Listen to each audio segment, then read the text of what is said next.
Do you know how we got here? No. You don't remember sitting down? No. I reckon we've been here about 10 minutes at least. Well, I've no knowledge of it. My eyes have started working now, and all I've seen the whole time I've been seeing anything at all is that. And do you feel absolutely normal? Not absolutely normal, no. Completely confused.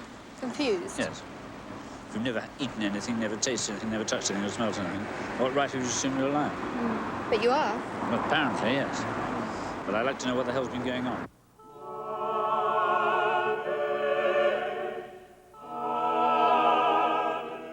Clive was an outstanding musician. He would take his work very, very seriously. At the same time, he loved music so much that he just really threw himself into it totally. Clive was a musician of enormous integrity. He was the world's expert on lassos, one of the 3 or 4 great composers of the Renaissance. And he also worked a great deal in contemporary music and was chorus master of the London Sinfonietta, which was Europe's foremost group. Music flows out of him, whether he's singing or playing or conducting. Clive Waring, through a cruel twist of fortune, shows us how fundamental consciousness and memory are to our lives.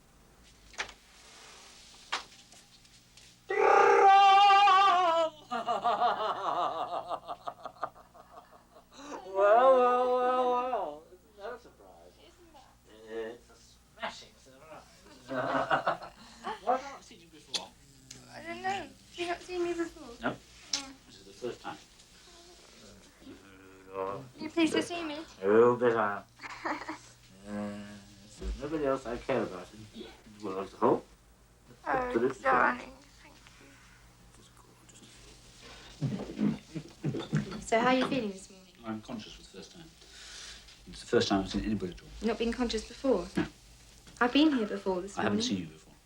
No, you haven't? No. I've not seen anything at all before. Been completely blind the whole time. Mm. No taste at all. This is the first taste I've had. That's the first coffee you've had? Yes. Cheers. Cheers. And how are you seeing things? Absolutely normally. The first time. Full colour? Yes. I've never seen anything the whole time I've been ill. No black and white, nothing. Do you remember me arriving? No. I don't remember any arrival at all. I don't remember writing any of that at all. Nothing to do with me consciously. It's been unconscious writing. What are you doing here? Well, I don't know, presumably playing patience, but I mean, that's the first time I've seen any cards. Is it? Yes. Do you remember starting the game? No. It all started with a headache. Clive came home one day and said he had a very bad headache. The headache didn't lift, it didn't respond to analgesics. By the 4th day, he developed quite a high fever. And on the evening of the 4th day, for a little while, he forgot his daughter's name. By the 5th day, he was very delirious.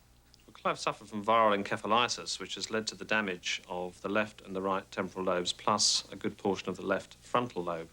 Now, the temporal lobes contain a structure called the hippocampus, which we know is implicated in memory function, and in Clive it has almost certainly been completely destroyed in both sides of his brain. It's this that is primarily responsible for his severe memory impairment. In addition, the damage to his frontal lobes also causes a number of additional memory problems, which are manifest mostly in terms of him repeating himself a lot and generally showing highly emotional behaviour. Clive's world now consists of a moment with no past to anchor it and no future to look ahead to. It is a blinkered moment. He sees what is right in front of him, but as soon as that information hits the brain, it fades. Nothing makes an impression, nothing registers.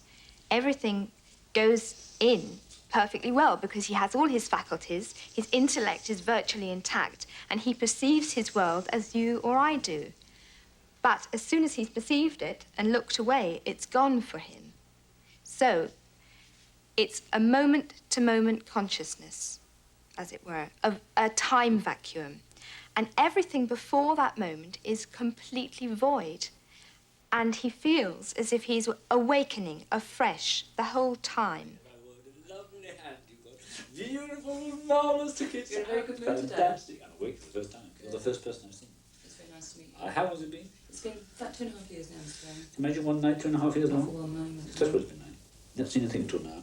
Not even anything before this game. I've given the impression of being consciously awake, but not true.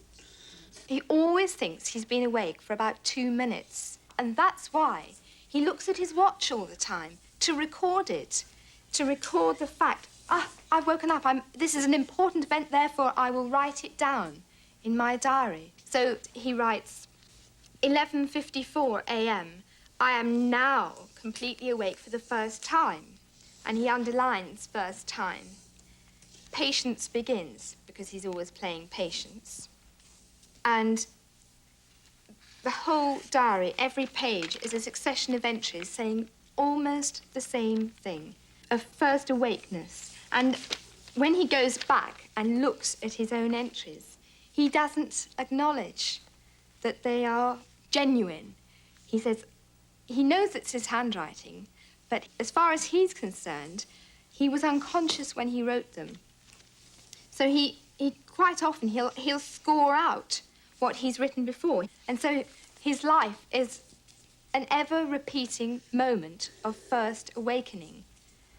The strongest thing in his life, I believe, and his diaries bear that out, is his love for me.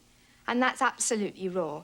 And each time I walk into that room, it is as if it's the first time he's seen me for years. Good heavens above! Well, darling. Hello. You surprised to see me? Well, the first time I've seen anybody at all. That's the first person I've seen. You have not seen me before this morning? No, I haven't. I have been here. So how are you feeling this morning? I'm conscious for the first time. It's the first time I've seen anybody at all. Not been conscious before? No. I've been here before this I morning. haven't seen you before. No, you haven't? No.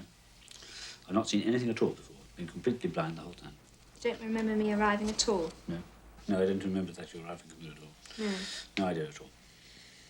But do you know who I am? Or do you kiss all women like that? I, of course, love you. You know I love you. I don't kiss anybody Yes, I else. do know. I do know. You've written it all over your diary. Look. What? I bet you that if I look to see what you've written... You haven't mentioned me on that page.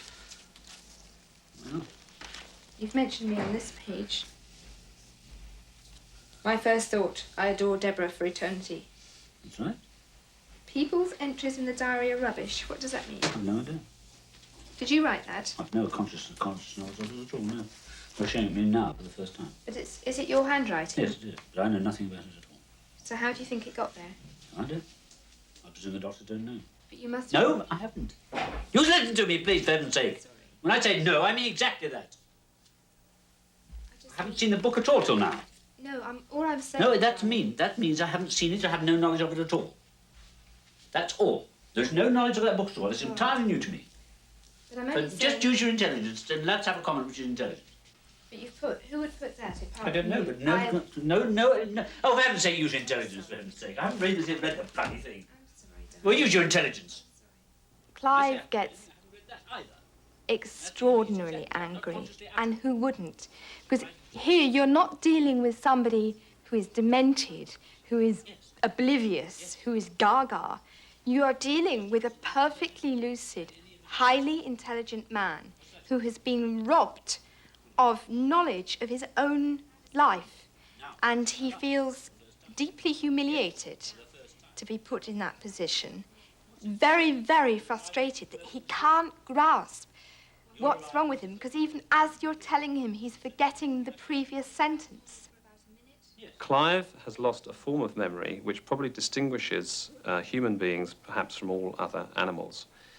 He's lost the highest form of memory, the form of memory that enables you to relate yourself to the past and project yourself into the future. So, in a sense, he feels like a man adrift. Well, as far as I'm concerned, I haven't heard a note of music, seen any music, had any contact with music at all. You're still a very good conductor and a very, very good player. And you still sing with a beautiful voice. It's completely unknown to me. Do you think if you sat down at the I organ... dread to think. That's a private thing for me. I don't know what will happen, do I? I know, because I've heard you. And you play beautifully, still. I haven't heard a note of music. 1, 2, 3, 4.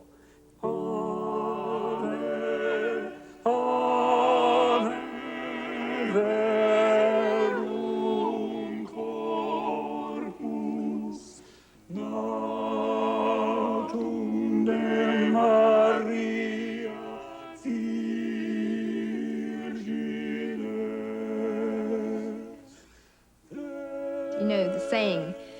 You never forget how to ride a bicycle.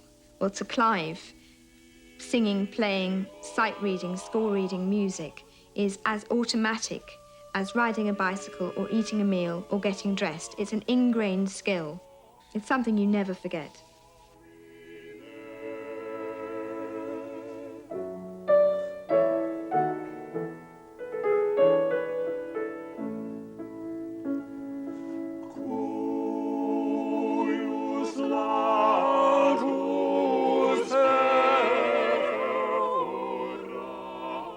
When Clive finishes a piece, the reason he almost always goes into that sort of belching, choking, fitting convulsion is because the moment the music stops, he's let down out of what was a sort of safety net for him, and suddenly he's lost again. I can't remember now. I forgot it. Whatever the damage, however devastating the damage, his being, his centre, his soul, is absolutely functioning as it ever did.